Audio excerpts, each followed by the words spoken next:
Yo, what is good, Mets Nation? Welcome back to another Mets Talk Mets live stream here at Mets Media with my guy, Wardy NYM. And in today's stream, we're going to give you guys our thoughts of the Pittsburgh Pirates series that got wrapped up this weekend that Wardy and I were actually in attendance for all three of the games. Unfortunately, we did not see the Friday night game where we scored 10 runs, but we're going to break down each game, go over who looked good, who did not look good, go over the draft last night. The New York Mets acquired Kumar Rocker, as we know, and I made a whole video about my thoughts. We're going to break down that. Mets fans should be very ecstatic about that. And then we're going to pivot, talk about tonight's home run derby. We got Pete Alonso, and then we got the All Star game tomorrow with Taijuan Walker representing the New York Mets. And then just go off from there, recap the first half of the season, preview the second half of the season. So with that being said, I hope you guys are enjoying. Make sure you smash that thumbs up button on your way in. So Wardy, how are you doing today, my man? How's it feel to be home?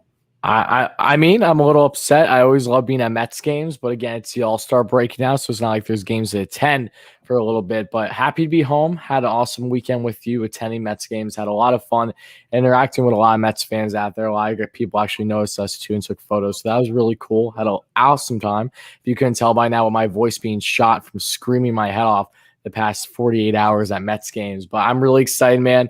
Even after a loss yesterday, there was a massive win with Kumar Rocker. But we'll get into the series. We'll get into Rocker again, this All-Star break and all that good stuff. So thank you all so much to everyone for chiming in the stream or watching on replay. We appreciate you. Yeah, we appreciate each and every one of you guys tuning in to another live stream here at Mets Media. And I also want to say shout out to all the people at Citi Field who recognize Wardy and myself. It was awesome to meet you guys. You know, if you ever do notice Wardy and myself at a game or anywhere in public, do not feel hesitant to come up and say what's up. We love talking and interacting with you guys because without the subscribers, none of our channels are possible. Without all you guys in the live chat, without you guys smashing the like button and all that great stuff, none of this is possible. It's so awesome to interact with you guys. And it was like my first time actually being able to talk to some subscribers. So it was a great feeling. And so let's get right into the series. I made a whole recap video to Friday night's game, and then I made a recap video to the entire series on my channel. So if you guys did not check that out, make sure you do so. But in this one, we're going to get right into it. So Wardy, what's your overall thoughts of the Pittsburgh Pirates series? Obviously, it did not go as we planned. We won 2 of 4, instead of winning at least 3 of it. We split the doubleheader on Saturday, and then yesterday, the game we were at, we blew a 5-0 lead. And that was definitely unfortunate, and we'll get into the details. But overall, what's your stance on the New York Mets going up against the Pittsburgh Pirates series that just got wrapped up? Unfortunately, it didn't go as well as we all would have hoped, at least to take 3 or 4 in this series. It didn't happen. Fairly controversial yesterday in the ending for the Mets too, but no less, a split is a split. It's something that I'm really not going to hang my head too low on, mainly because the Mets are now still in first place, 3.5 game lead on the Phillies currently, and they are going into All-Star break. And the Mets have now been in first place for the longest time since 2007. Not that we should compare those 2 seasons because we know what happened then. But point being that the Mets already have had a deeper run at being first place consecutively longer than 2015, and we're now hitting the halfway mark of the season. It's remarkable to see what this club has done throughout the year with all the adversities that they faced. And yes, this series wasn't perfect, but there were definitely a lot of positives, and I'm excited to talk about them. And the negatives, yeah, we'll talk about them too, and break down if there's anything that should really be a cause for concern after the All-Star break.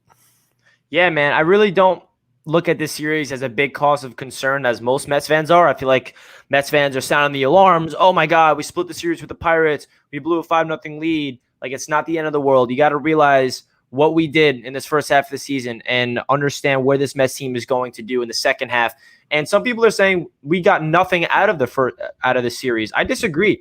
The first game, we saw what this offense is capable of when we scored 10 runs in 1 inning. And yes, granted, we're going up against the Pittsburgh Pirates, very bad team, but we are an offense that has the ability to score some damn runs. And I feel like this series is something to prove that.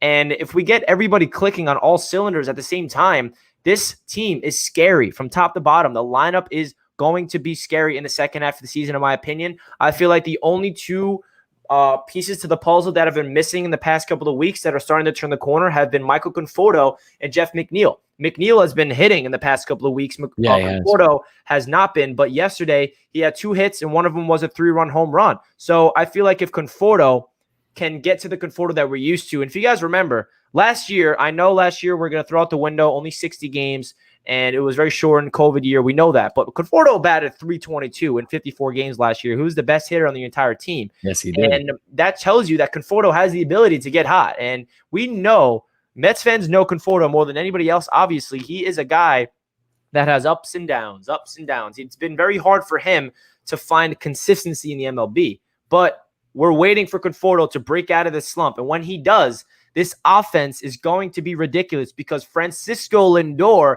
is looking like Francisco Lindor finally. And you guys know Wardy and I, we've never been worried about Lindor. We've never been booing him. We've never been regretting the contract. We knew that this will happen eventually. Mets fans are just ruthless and they're going to be reactive to every little negative thing possible. But look at Francisco Lindor, man. In his past month of ball, I think he's been batting around 276, slashing around 7 home runs, and he looks like the Francisco Lindor that he was with the Cleveland Indians. So, Wardy, what's your thoughts of guys like Lindor turning the corner and looking like the guy that we paid $341 million? And Michael Conforto having finally a good game yesterday, and Jeff McNeil. Like, do you think this is the turning point for this offense to be clicking all cylinders in the second half, or what? Absolutely. I think the only negative potentially is just that the Mets are finally starting to get hot and clicking with their offense as they go into now a week long break. But the upside, though, is that guys are going to continue to heal up. Francisco Lindor has basically played every single game this year, it feels like. So it's always good for him to get rest and others. But it's funny how when we're talking about Lindor and how well he's been doing, he's been arguably the best shortstop in the league for the past couple of weeks now, which, again, small sample size, don't get me wrong, but we're seeing Francisco Lindor what we expected. The glove has always been there all season. Yes, I know he has a handful of errors, but again, he's still made far more positive upsides defensively than negatives. We can all attest to that. And offensively, he's finally turning the corner. He's shortening his swing up a little bit, and he's just looking so much more comfortable at the plate. By far the best we've seen. And it's funny when we think about it, because as you guys might not know, I said this on Twitter. I put out a video. Richie and I were running late yesterday to the final game for the Mets, and Richie in the car, I believe, said, as we were starting to walk, how much you want about Lindor hits like a 2-run home run before we even get in. And sure enough, we start hearing screaming out of Citi Field, and the music's going. And I look, and I already know that Nimmo got himself a double, and we weren't even in the stadium yet. And then sure enough, Francisco Lindor hit an absolute no-doubter piss missile. Oh my goodness. And we just missed it. So I was like, of course. But I was happy for him. But yeah, Lindor's really hitting the turning the corner. He had 3 hits at least yesterday. I believe he's been consistent. He leads the Mets with multi-hit games this year. So if there's one thing that we could say about Francisco Lindor and really turning things around is when he hits in bunches. And I like that because when Francisco Lindor gets hot, that means that we're going to see consecutive games where he's getting multiple hits, or at least getting on base a lot. Even when Lindor was struggling a bit at the plate, he was still getting on base. That was one thing that I always appreciate about him. He has a really good eye at the plate. He doesn't chase too much. Sometimes when he gets a little over himself, yes, and yes, I know that he doesn't really know what a curveball is and how to hit it. That's been evident this year. But no less, it's guys like him that are stepping up that is absolutely huge. He looked great in the series. Jeff McNeil had an awesome series. Loving what I've seen from McNeil. McNeil finally looks like McNeil that we were hoping for. Again, coming back from the injury list, those things can take a little bit too. He's been really pushing things, but he doesn't look stressed. He doesn't look like how he did to begin this year, where every single time he's grounding out, he's swearing F-bombs left and right down first. I saw a lot of at-bats from the series where when he did get an out, he just said, like, it almost looks like as if you snapped your fingers and said, "Oh, darn it." Like he has a different mentality, kind of looks like. I don't know what happened, but no less, I'm happy for him that he's finally turning things around. And it's same thing with Michael Conforto. I know that Michael hasn't necessarily been hitting like crazy, but we saw he had an absolute no doubt three-run bomb as soon as we sat down yesterday in the game. That was awesome to see. Happy. You guys know Michael Conforto is my favorite player, so I'm going to eat that stuff up for breakfast. He also had 3 walks the day before in the doubleheader, so even though he didn't really get much hits, he was getting on base quite a bit, has a good eye at the plate. And again, these are guys that have historically done better down the stretch for the Mets. We know this. Francisco Lindor has been a second-half player throughout his career, and has done really well at home, too. We were looking at the scoreboard and kind of joking about all the kind of nitpick statistics, as Richie was pointing out at the games, and how really trying to benefit the Mets. But when we're looking at Francisco Lindor at home this year, he's, at home throughout his career, he's batting over 300. So he's been very consistent at home. Mets have plenty of home games coming up, as we know. So hopefully he can translate that a little bit offense to the other way, actually being away and not at home. But no less, these guys are finally starting to get in a rhythm. And it's really exciting for me because we're only at the halfway mark of the season. The Mets lost, and that was only their 40th loss of the year. They're 6-7 games above 500 right now. I'm really, really liking the spot that they're in. And as they continue to heal up, as we have this guy called Carlos Carrasco, who's a really good pitcher. We just haven't seen him yet. We might see him very soon after the All-Star break. Noah Syndergaard, hopefully in September. Trades will inevitably happen. You guys know we talk about that Wardy NYM and everything between. So my question to you, Richie, is what stood out the most to you in this series? And then if you actually want to get more in the nitty gritty about each game and break down exactly the performances, we can do that. But outside of the Mets splitting the series, what was one of the biggest positives that you took out of it, would you say? I think it was the offense. I feel like Brennan Imbo has proved to be a guy that can spark this offense very easily when he is the leadoff and he's healthy. His ability to get on base is ridiculous. We all know that, but he's also hitting the ball very well. He's, getting a bunch of doubles. He's getting on base. He's getting base hits. He has not been a slugger at all. He only has one home run in the season. That's totally okay. He's batting over 320. That's all we can ask for. And I feel like that has been the X factor for this offense that we've been missing, because now that Nimmo's in the leadoff role, it's somehow getting Lindor hot. It's getting Pete Alonso to hit piss missiles all of a sudden. And Dom Smith is becoming a guy that he should be at that 3 spot for the rest of the season, in my opinion. So I feel like a guy like Pete Alonso is someone that if he can have a second half of the season of just hitting nukes after nukes like he has been throughout his entire career with the Mets, or I would say 2019 with the Mets, this offense is going to be crazy. And he is on another level right now. I feel like people forget how good Pete Alonso really is when he gets hot. And he now finally is getting hot at home. I feel like that's been a really big issue with the New York Mets. Pete Alonso, he's been struggling at home. But now we know that the New York Mets are on the clock, I believe, in the draft. Is that true? Yeah, they are. Pick is in. I just turned on the TV. Okay, I actually am on my laptop. I'm trying to get MLB Network on, but I can't find it. So, guys in the chat, let us know the update of who the Mets take. I'm trying to get MLB Network on my laptop. And to our 25 plus viewers, again, thank you all so much for being here, whether you're watching this live or on replay.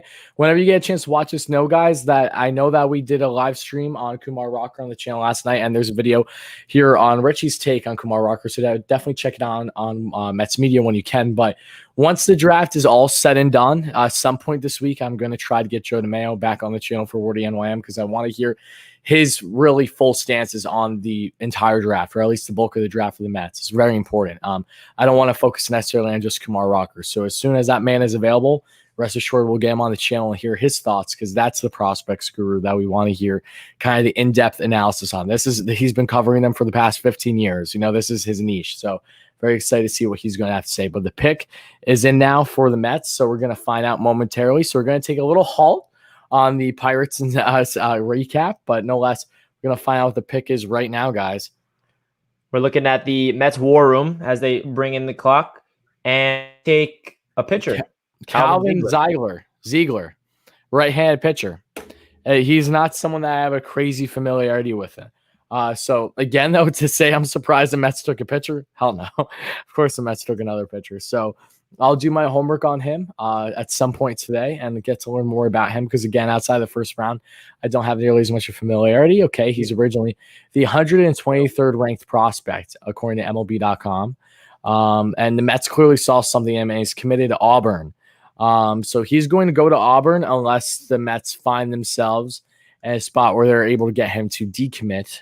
But I don't know if that's going to happen, because I know that was a scenario where with Matthew Allen, where he was originally committed, I think going to, Florida State, I think. And then the Mets made Allen not go by giving him like the bonus as if he was a first round pick. So we'll see what happens with Ziegler, pardon me if I'm pronouncing his name wrong. But again, I really don't have much familiarity, but I see that's a joke. I wouldn't say that's a joke, guys. Again, the Mets are very good at drafting. They've been for years now. Okay. I think that we can kind of ease down a little bit and see what a guy like he's going to bring. So I don't have much on him. He's a Canadian boy too, it seems, which is very interesting. You don't see a lot of Canadians getting drafted. RJ Barrett 2.0, I guess, coming to Queens over here. But no less, so we're going to find out soon. So, yeah, Richie, anything else you want to say about that? I know that it's definitely a guy that you and I don't have much info on. But, again, I'm not going to say that was a terrible pick or anything like that. Only time will tell, guys. Mets it looks like we're drafting a kid out of high school. We went the route in the first round to get someone that looks like he's MLB ready right now, and we're not going to have to wait a long time to be on the Mets. Instead, in the second round, we're going the opposite route. We're drafting somebody where we don't have to pay a lot of money, and he's only 18 years old. So it's going to be one of those players that's going to be in the system for probably 3 or 4 years. And they're trying to, develop a farm, a pipeline of starting pitchers. And we know that the Mets historically have been known to have the greatest pitchers in the league. That's how this Mets team has been structured throughout their entire time as being an organization, the MLB. So I'm not surprised they went the right-handed pitcher route. I feel like that's what they are going to do. And with it. So let's actually pivot to Kumar Rocker, because I definitely want to touch up on him. Wait, before we get to Kumar, I just want to say one more thing. The biggest thing about where the Mets were selecting there was a young man from LSU by the name of Jaden Hill was available. And Jaden Hill was deemed as one of the best pitching prospects in this year's draft until he sustained a season-ending injury. I'm not sure. I think it was Tommy John. I remember the game he got hurt. So I think it was Tommy John. So that has severely lowered his stock in this year's draft. So I'm really curious where he's going to land, because Jaden Hill would have been, I think he would have been a guy worth taking a risk on. And again, guys get hurt all the time, Tommy John and on other injuries leading up to the draft. So that's the argument. I think everyone would like kind of Jaden Hill if you've been watching this past year, but no less the Mets decided not go for him. So we'll see if that ends up hurting them or benefiting them in the end. I also think the reason is because the MLB draft is very unique, and with the payment and stuff. When we drafted Rocker, I think that we are giving him a contract where he was a top 5 pick. And I think a big reason why the Angels passed on him is because they didn't have the money to give him that he wanted. So I think what this draft pick is, we're drafting someone that's not going to cost a lot. I think that's why they drafted someone that has a lot of upside, that's going to be very, very cheap, because we put our money into Kumar. So I think that's the reason why we went that route. And that very well could be the same thing. Again, I know that the Mets have the richest owner in baseball, but just because they got money doesn't mean they're going to act stupid way. They know that they're going to have to pay a hefty price for Kumar, because that's what's so interesting about MLB drafts, about players' values and how they really have a strong say anything. So that's a fair point. We'll see if that ends up being one of the factors that went into their decision making. But no less, I don't care, to be quite honest. I don't care what the Mets do for the remainder of this draft, knowing that they got Kumar Rocker. There's that one guy you always need, and that was Kumar for me. So let's segue into Kumar Rocker, and then if we want to touch on anything more from the Pirates series after that, we can. But I think we just need to dive right in, because look, this was an absolutely massive acquisition for the Mets. As many of you guys know, you watched either Richie's video or my live stream last night. And it's something that I think we're going to be talking about basically until this guy makes his MLB debut. I think he's going to continue to be a human highlight reel. I think once this guy makes his first pro debut, whether that's in AA or wherever that's going to be, I don't think he's going to make the jump right to the bigs. But man, oh man, Richie, why don't you take it away some more? Guy, 6'5", absolute monster. He's got 4 pitches in his arsenal. He's got the heater, he's got the slider, he's got the changeup that needs a little bit more work, but he really has all the tools to be the next big part of this rotation, whether that's a 2 or a 3 or even a 4. I don't see necessarily Rocker as being an ace, but he definitely displays the maturity and has shown electric stuff in his young career to prove that it wouldn't be outlandish to suggest it being a possibility either. Yeah, so we're going to add him to the screen. There's the big man. So yeah, man, Kumar Rocker. I did some homework leading up to the draft, the MLB draft. I'm not super into the MLB draft as I am with the NFL or NBA, but I definitely want to get educated on some of the prospects. And Kumar is one of the players that I actually knew of going in. So it was refreshing. I was kind of nervous that the Mets were going to take someone that I didn't know anything about, to be honest. But we got someone that I am very familiar with. And this is someone that was supposed to go top 2 in the draft going into the spring. And the reason why he fell is because of velocity concerns. He has a fastball that usually sits between 95, 97, could even go up to 98. But then in the had some games where he was pitching 90, 91, 92, and that got some scouts a little concerned. Maybe that's because he was a little overworked. I saw a highlight where he was pitching well into the 9th inning, and he had like 130 pitches. So he has a lot of, gas. I mean, he's been very worked in Vanderbilt. That's something about him that we need to realize, where he's someone that needs to get a little time. I feel like with his arm, he needs a lot of time off. He pitched a lot. He pitched well into the College World Series in 2019, as we know. And he's somebody that's been consistent every single time he touches the mound. He has a sub-3 ERA for his career. He's somebody that we can expect on the Mets as early as next season, because that's what gets me excited, because the one thing I hate about the MLB draft that I always have is like, oh, we draft someone, we're all hyped up about him, but we got to wait like forever for him. Like when are we going to see him? You know, we're going to wait 3 or 4 years, but this is a different situation. We drafted someone that we can expect to be on the Mets as early as next season. And it like next season. I think let's make that clear too. I don't think he's starting the year with us. Yeah, I don't think he's going to start the year with us. I said that in my video because I was very excited and I was just like, I want to see him as soon as possible. But realistically speaking, we're not going to see Kumar until next season. But this is a guy who, like I said, was a first overall pick in all the scouts' eyes going into the draft before the spring. And he is someone that has the presence, the energy. He understands what it's like to be in the big market because Vanderbilt is one of the best college baseball teams in the world. So he knows what it's like to be in the bright lights. He has, you know, next to Jack Leiter as well. Those are that 1-2 punch led them to the World Series. So he understands what it takes. I feel like he even said it himself. He was born to be in a New York market. He's not afraid of it. And there were some people last night talking about it, how he might benefit from being in a market like New York. And he might have been a little worse in a situation if he went to a lower market team. Like he actually needs the bright lights on him. He needs a fiery, passionate fan base like we are. Maybe he needs people to boo him if he messes up for a game because that's the Mets fan base for you. I can't stand it. But listen, guys, his career numbers is ridiculous. His career ERA is 2.89. He has 321 total strikeouts and 236.2 innings pitched. He also has a 19 strikeout no-hitter against Duke. I think that was 2019.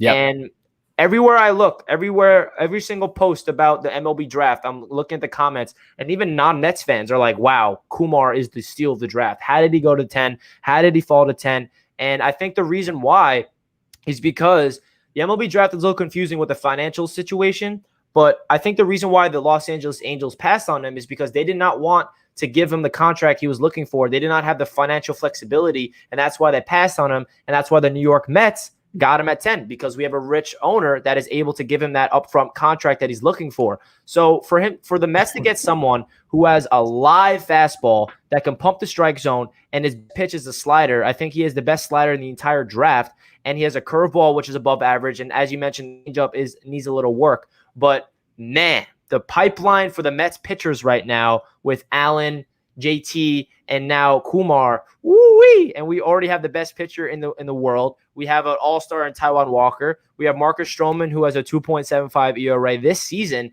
and we potentially have Syndergaard. We don't know if he's going to be on the team long-term. It's going to be interesting to see how they go over this offseason because now we can see the future of the starting pitchers for the New York Mets. So that's what I want to ask you, Wardy. So going into the offseason, obviously, there's a lot of questions to be answered. How does Carlos Carrasco look? Does Syndergaard even touch the mound? If he does, is he going to look good?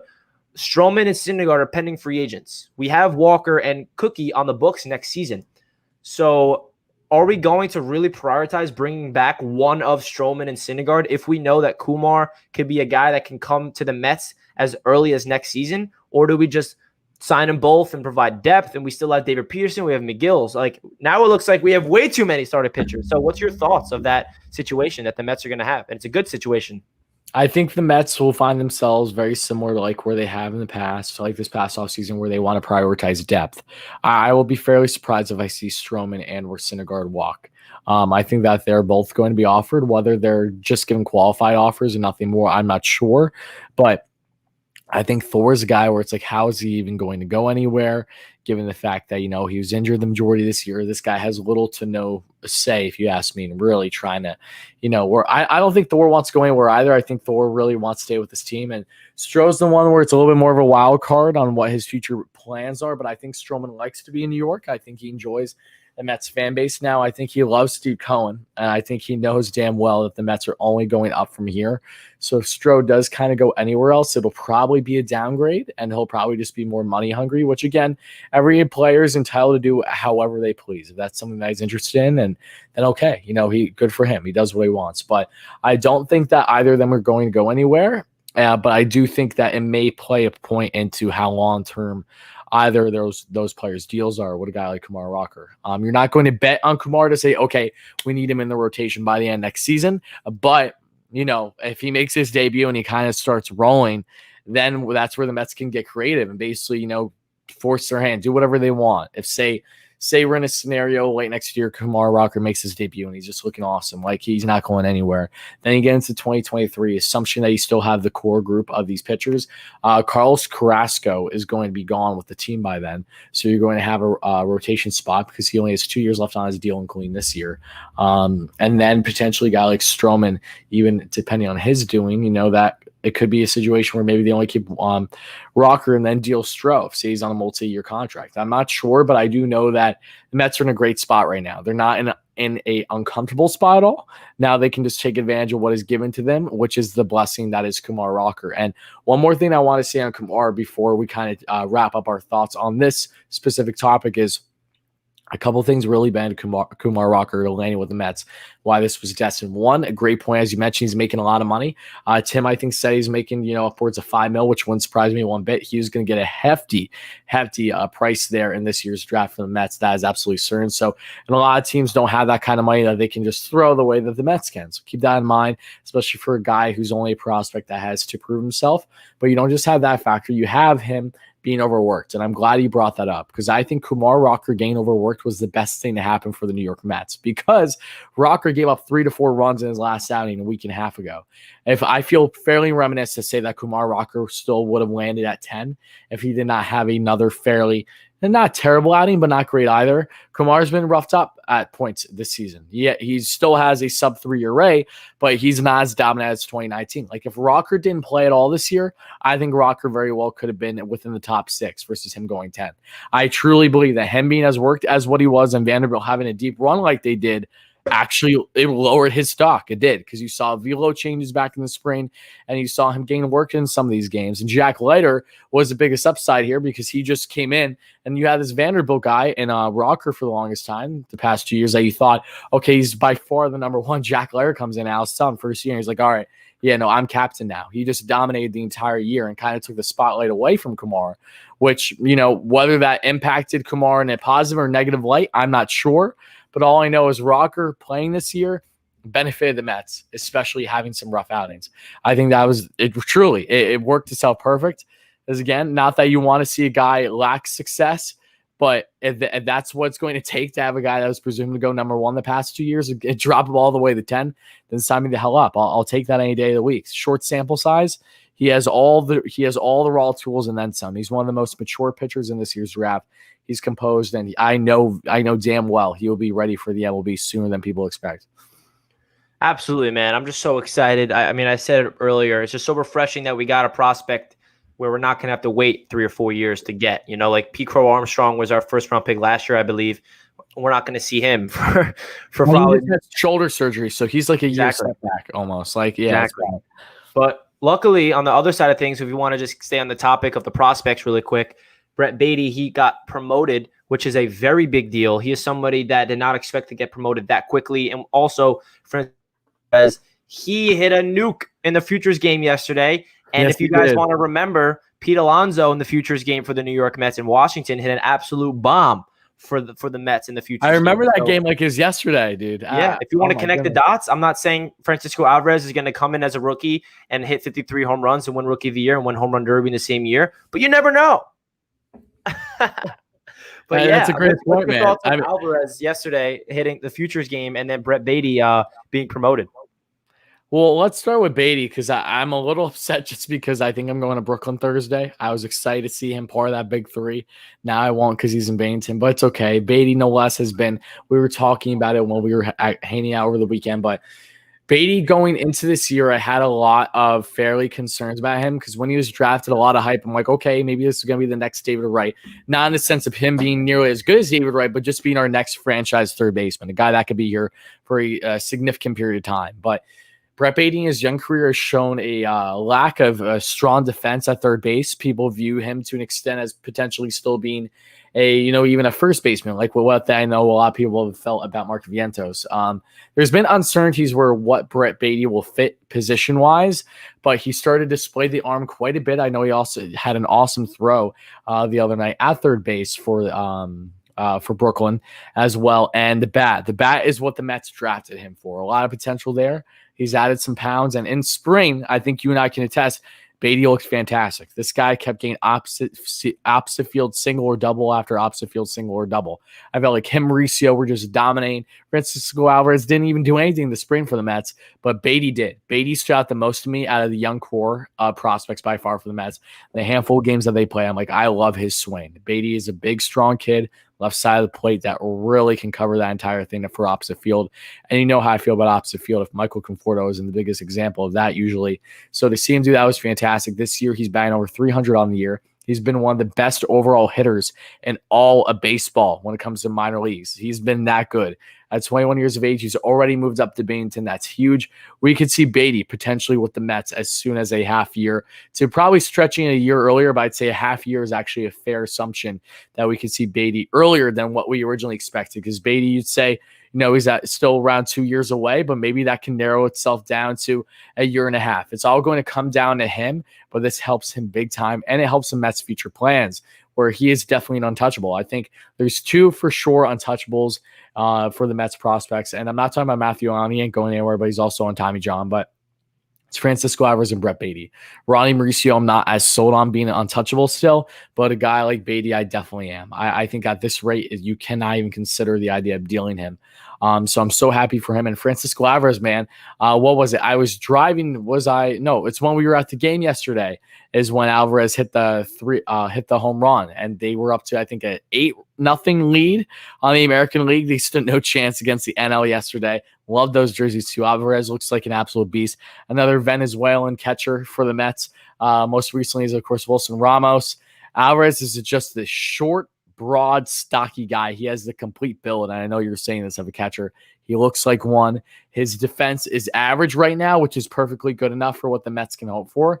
But man, oh man, that bat is electric. Francisco Alvarez is one of the best hitting catchers in all the minor leagues. He's been one of the best sluggers overall in the minor leagues, especially in high A for Brooklyn right now. So I know that he hasn't been off to the crazy hot start like he was before he got moved up from Port St. Lucie earlier this year, but no less, Alvarez is a stud, and the future's unbelievably bright. It's not deep for the Mets farm, but for the top, they really have, breakout potential with this club within the next couple of years. Yeah, man, the prospects at the Mets are very refreshing. It feels good that we actually have two people representing us in the futures game, and they're providing impacts for the NL. And it just feels good, man. The pipeline for the Mets after getting Kumar, after seeing Alvarez hitting that home run, Brett Beatty being promoted, it's crazy. There's positive things surrounding everywhere. And then, of course, there's some Mets fans still holding on to a bunch of negative stuff. Like, do you realize what's happening? We're in first place for 3 months or 2 months by now, the first time since 2007. And people are still harping on Conforto batting 200. Like, he'll turn it around, guys. Relax. I promise you, if you told me before the season where the Mets are at this exact moment, and you tell me everything that's happening, I would sign up for it immediately. Do not get a little over, joyous. We have to realize what this Mets team has done the past decade. Like, we cannot get a little like, oh, we should be better than we are. Like, appreciate what we're doing right now, because the Mets are doing something crazy after battling all the injuries in the first half. To be able to stay afloat in the first place is pretty ridiculous. So I want to segue really quick before we get into the recap of the first half into tonight's Home Run Derby and the All-Star game tomorrow. So for those guys that don't know, Wardy will be going live tonight for the Home Run Derby. So make sure you guys stay tuned for Wardy's live stream. He'll be watching, who, Pete Alonso winning the Home Run Derby. So I'll be wearing. Wait, hold that thought. And again, guys, so we're gonna have awesome outfits. So, and this is all shout out to my man Dave, who's in the chat. Dave Kaplitz. Everyone say thank you, Dave, ahead of time. Dave's an absolute beauty on the channel. I want to show you guys this quick because Dave was too kind, and you guys know how I love piss missile. I love saying that. Okay, Dave was an absolute beauty, and we got to make these into shirts at some point once they get proper logo design. It's been taking forever. Let me get focused first, though. And Dave sent me this DeGrom hat, too, if you guys haven't seen it already. But look, guys, look at this shirt. It says it was an absolute piss missile. It was an absolute piss missile. So I'll be wearing this tonight during the Home Run Derby. And on top of that, we'll also be repping the absolute beautiful Pete Alonso hat. I don't know where Richie just went, but that's okay. I'm here. I'm just giving you the. Oh, that's cool. That's cool. Okay. So we got the Pete Alonso hat as well, guys. So we got the Alonso hat. And we got the absolute piss missile. So, guys, we'll be going live. My guess is Probably around 7:30, 7:45-ish. We'll get live before the actual home run derby starts. We got the Alonso hat on. We'll be repping. This is all from Dave, so thank you, Dave. You know, I love I'm wearing the hat. I'm wearing the shirt. Dave is a beauty. I love Dave. But guys, look at this thing. You already know we're repping this thing the entire game. So Richie, that's my TED Talk. I just had to get that out there. Thank you for the plug. I'm excited for the home run derby. I am. I mean, look, I don't know if anyone's going to beat Mr. Shohei Ohtani tonight, but Pete Alonso is the reigning champ, man. I'm excited, and whether Pete wins it, whether Ohtani wins it, I'm going to be excited either way.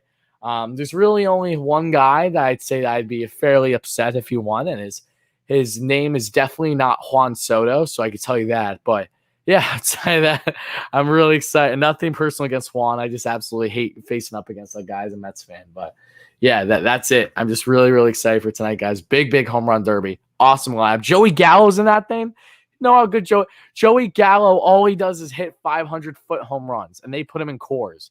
Like, are you joking? Trey Mancini, the comeback kid, the guy who just came back from leukemia. Awesome player for the Baltimore Orioles. How do you not root for him? I hope he has a great time tonight as well. Sally Perez, who, Royals, my thoughts on the Royals probably. Don't care too much there, but he's had a really good slugging percentage this year. There's just a lot of exciting. Got Trevor Story, the hometown kid in Colorado.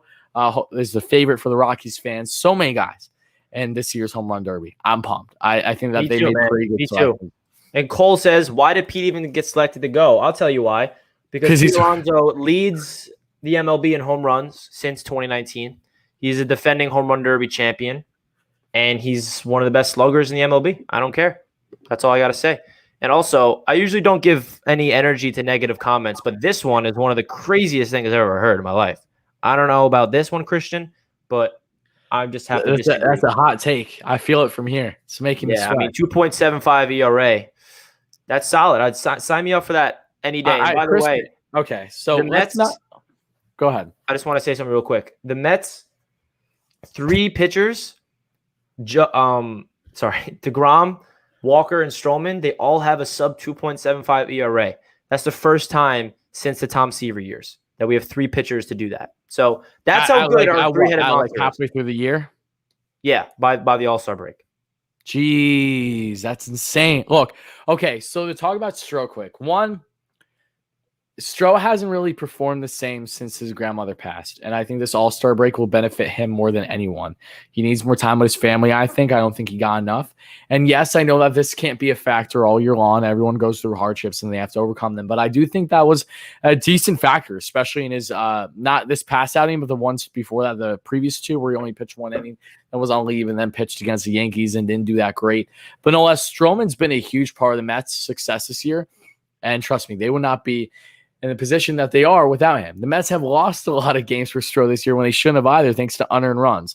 Unfortunately, one of the downsides, I guess you could say, with Stroh being such a heavy ground ball pitcher is when the Mets have had errors this year. Mets have had a decent amount of errors while Stroh has been on the mound, unfortunately, and it's led to unearned runs. And Stroh's been unbelievably confident. He's been unbelievably fantastic for the Mets.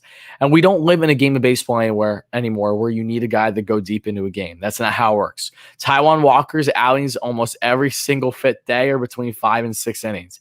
You're not going to see Taijuan Walker get double-digit strikeouts all the time. So why are we going to pinpoint a guy like Stroman when Stroh isn't far off from Walker whatsoever? Walker has just had a couple more quality starts than Stroh has. So, again, this is not to down Christian at all. It's not to down anyone in the chat. I don't know what you guys are saying because I haven't looked at it in a couple minutes. But my point is that Stroman has been pivotal to the Mets' success this year. And if they go anywhere this year, it will be because of the likes of Stroman getting there. Because without him, then you only have a 2-head monster of a rotation, not far off from the Phillies per se with, say, I know Aaron Nola hasn't done that good this year, but Zach Wheeler, and look where the Phillies are. That's what happens when you only have 2 really good pitchers. The Mets have had 3 while having the 4th and 5th spots be guys that have not been consistent at all. Tyler McGill has been the most consistent pitcher for the Mets that isn't in that top 3. That's all you need to know about the Mets' lack of depth that they've actually had starting pitching this year, whether it's because of injuries or inconsistency. So, with that being said, I do think Marcus Stroman is a lot better than people give him credit for, and I hope him the best and really wish that he has a stellar second half. And I feel confident that Stroh is going to be a pivotal part for the Mets going forward for the remainder of this year and hopefully beyond. Yeah, and I think people also forget earlier in the year, Stroman had like I don't know how many games in a row exactly, around 7 or 6 games in a row, that he pitched more than 6 innings. Like, he was going deep into games. He also opted out last year, so he has, he's going from not pitching at all to jumping right into the fire, and he already has around 100 pitches. 100 innings pitched in the first half of the season, and that's awesome. Sign me up. He's an optimistic perspective. I'd sign Stroman long-term immediately. I think he's worth every single penny. But I don't think we should give him a crazy contract, obviously, but hopefully we can lock him up in a short term, like a nice 3-year deal. But we will worry about that in the offseason. So do you want to talk about the All-Star game? Because we got Taijuan Walker representing the New York Mets tomorrow night. Do you expect him to go out there and pitch and play well? Who do you think is going to win, the AL or the NL? So you want to give us a little All-Star game preview? Yeah, I mean, I don't necessarily know how many innings, if at all, Walker's going to get. I'm a little unfamiliar when it comes to All-Star games and what we should kind of expect. But I do know that it's really cool to see Walker get the credit he rightfully deserves. I mean, I know that Walker was saying he was holding back tears, I think early yesterday, and that his mom was, bawling her eyes out when they found out, or 2 days ago, pardon me, when he was officially selected, because Jacob deGrom will not be attending, as we know. I'm so happy for him. The guy has been a stud all year long for the Mets.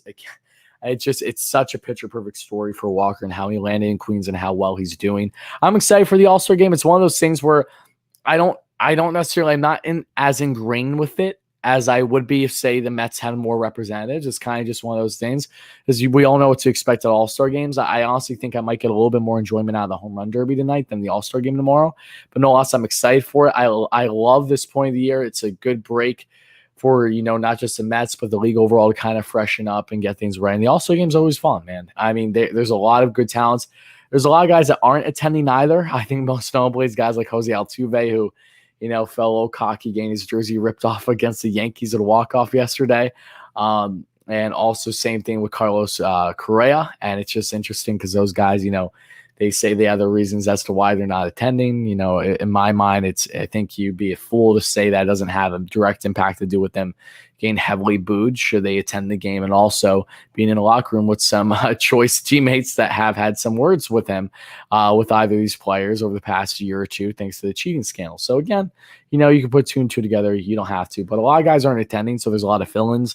Cedric Mullins for the Orioles is a guy I'm so excited about. He's been a stud all year long. Really, really excited to see what he does. There's a lot of really good names this year's All-Star game, and the most notable is Shohei Ohtani. This guy, we're going to probably get to see him pitch and hit, in the All-Star game, biggest stage, and in Coors. He's got the home run derby, and then he gets to, of course, being the All-Star game, man. I think I'm probably more excited for Ohtani than anyone else. Then you got other guys, of course, from Toronto. Love a lot of their young studs and some other players. But yeah, I don't know how the All-Star game is going to go, but I'm awfully excited, no less, because it's always a fun time to watch all these stars on the same field for a day. Yeah, it's going to be fun. We got Taijuan Walker representing us, which is going to be awesome for the New York Mets because, as we know, Jake is opted out.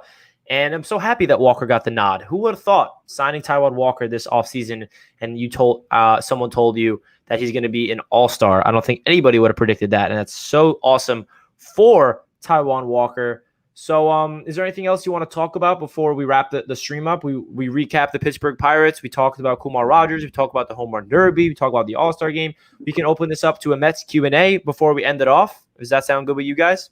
Yeah, no, that sounds good with me. I mean, we didn't go as in depth with the Pirates series just because, this is now leading up to the All-Star break. We have a lot of things going on now between, again, the home run derby tonight. And like I said, guys, around 7:30, 7:45 p.m. Eastern time, I will be live on the channel wearing the Pete Alonso hat and the Piss Missile shirt. So stay tuned for that All-Star game tomorrow. I'm not sure if I'll be streaming that game, however, but no less, more content is coming on Wardy I. I'm excited for that. Same thing with Richie at Mets Media. A lot of awesome things coming. And I think now's a perfect time to answer some questions because I felt bad. I felt like I couldn't get enough in my stream last night too because there were a lot of people asking things. I was just so excited about Rocker. So if you guys have a little bit more in-depth questions that you would like to get answered, by all means, shoot away to our viewers here. And if you're watching this on replay, thank you so much for that as well. Make sure to drop a like and a subscription. Help us get 50 likes and make sure to help my man Mets Media get to his next goal of 2K. It would really mean a lot, guys. Yes, it will. So we're going to take some callers real quick. I just pinned it in the chat. So make sure you guys join in. If you guys want to come in, you can ask Wardy and I any questions you guys have. We're going to take a couple callers today, And if you guys want to make your name is on YouTube so we know who you guys are in the chat, that will be greatly appreciated. So we're taking calls right now. If you guys want to click the link in the chat, you guys can join in and ask Wardy and I any questions regarding the New York Mets, regarding Rocker, and anything that you would want. So come on in and call in. Talk to Wardy and I. Wardy and I were actually at Citi Field Saturday and Sunday for the doubleheader and yesterday. So we're very familiar. We have an up-close personal perspective of the New York Mets in this past weekend. Man, I always love going to games, interacting with you guys, being up close too. It felt like I was on the field half the time. It was really, really awesome. Had a great time. It was awesome. So guys, again, if you guys want to join in and talk some Mets baseball, let's see it. I see Jake Talking Sports is in, but Jake, you gotta connect a mic or a camera before I can let you in, buddy, and then you can come on in. Won't let me bring you in, Jake. In the meantime, though, if anyone actually has questions in the chat, by all means, feel free to ask away, and we'll definitely answer some, guys. Absolutely. Let's see here. Roy, you're back. Awesome, Charles. Happy to have you, my man. I see. I know everyone in the chat. I love that too. It's pretty cool when I see everyone. I'm like, I recognize every single one of you guys. So happy to have all you guys in here. Appreciate all you between Dave, Tim, Jack, Thomas, my man, all you guys, JJ, Matthew, Jack Palmero, if I didn't say that already. Stephen A. Smith Burner. Stephen A. Smith stays talking nonsense about Shohei Ohtani. I don't know if you saw that, trying to get those clicks. I mean, that was a stupid take. That's what happens when you focus mainly on two sports.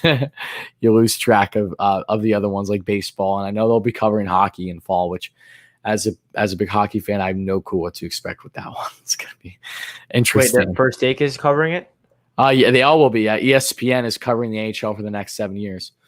They haven't been covering the NHL at all? Like, no, they literally, but now they signed contracts. So like NBC Sports is no longer affiliated with the NHL. So now it's going to be, so it's going to be like ESPN games. It's going to be, like ESPN, TNT, like how they have Shaq and everyone, they'll be doing that, but for hockey now too. So they're going to have a lot of NHL analysts and stuff. And yeah, it's a lot. It's really cool. I love it. I think it's going to be great for the game because, basketball blows up in this country and football the way it does in part because of ESPN and TNT, but now finally they're getting hockey on more of these mainstream stages, which I'm excited. I think ABC, a part of it too. There's a lot, but it's going to be fun. It's just going to be interesting to see how they incorporate because Stephen A. comes off as a guy of like Chance the Rapper from SNL where he's like, let's do that hockey. Like he needs to do his homework a little bit. And hopefully he'll have better things to say than what he did. Yeah, that's like me about hockey. Yeah, and that's okay, though. But, again, I think it's really going to open a Pandora's box, if you will, with just really ingraining everyone with the sport that are more casuals with it. All right, so we got a question from Thomas. We're still waiting for any callers to join in. If you guys want to call in, feel free to do so. Or if you want to just ask us any questions in the chat, that's totally okay. Thomas asks, would you consider putting Conforto in a trade package if he continues to struggle? Thomas, I think you need to be more specific, but if you're talking about this year, no. And the main reason is there's literally no chance in hell Conforto gets traded. With the direction of this team right now, with his contract coming up, none of that. There's no direction where it would make sense for the Mets to trade Conforto because in any potential deal that they could find themselves in, it's most likely going to be with a team that is a seller, which means that they're not in a position to really win right now. So there would be no use for a Conforto if, say, he got dealt to, like, I don't know, the Cubs or, the Twins or whoever it's going to be, or even the Pirates for that matter, right? For like an Adam Frazier, it's not happening. And Conforto is a guy that I think will be part of this team long term. I do. And I do think his struggles will continue to, stop over time. I think it was a huge stride what we saw in the Pirates series, especially that home run yesterday. And he'll find his groove. I'm confident Conforto. And yes, you might be saying I'm a little biased because I'm a huge Michael Conforto fan, absolutely. But I know the potential there is with Michael, and I know that there's a reason why we shouldn't put stock into a couple weeks of baseball when he was one of the most consistent hitters for the Mets that were overall slumping up until his injury. And now he's just been in a big bit of a slump himself since he came off the IL. JJ asks, are you concerned about the Phillies having the easiest remaining schedule in MLB and the Mets having the fifth hardest? I didn't know that. Well, listen, the Mets stayed afloat with all the injuries. If we have to go up against top-tier talent, I think we have a 12-game stretch against the Dodgers and the Giants at one point in August, which is going to be tough.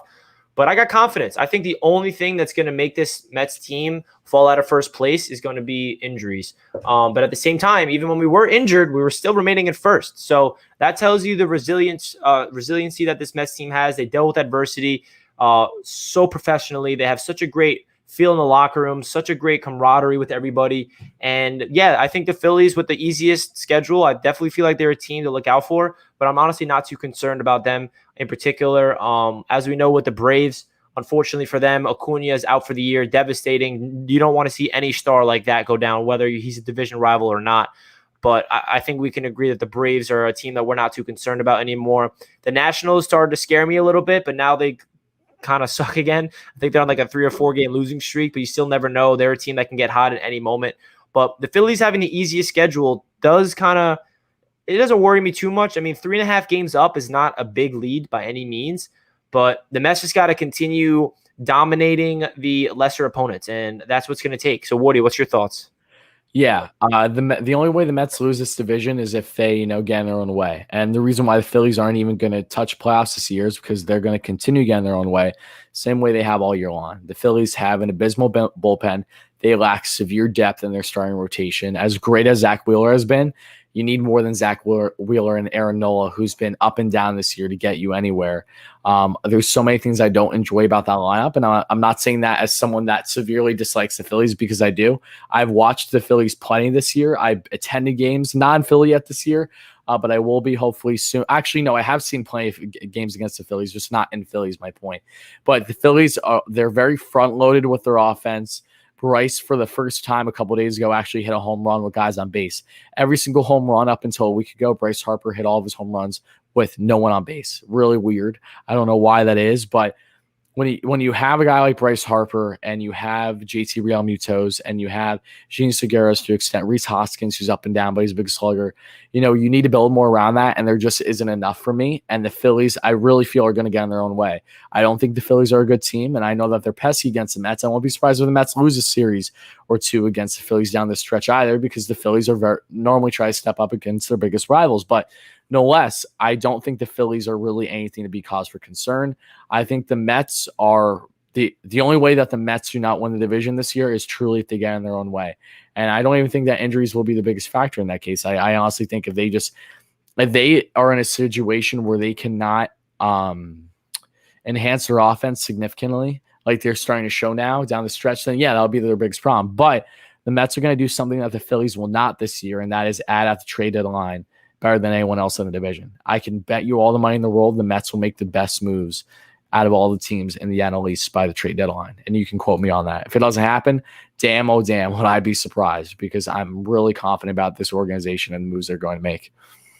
See, Wardy is selling his house on the fact that the Mets are going to acquire a big name at the trade deadline. So you heard it here first on the Mets Media live stream. Wardy predicts the future. We are going to get a stud at the trade deadline. So that's going to wrap up this live stream. I appreciate each and every one of you guys for tuning in. If you guys did not smash that thumbs up button, let's get to 50 likes before the stream is all wrapped up. We would greatly appreciate it. If you like, go down below and subscribe to Wardy as he is trying to get to 8K. And, of course, subscribe to Mets Media if you're not already. We appreciate all the support here, as always. And stay tuned for more content. We got a live stream on Wardy's channel tonight. He'll be giving you guys his live play-by-play reaction or pitch-by-pitch reaction to the Home Run Derby. So stay tuned for that.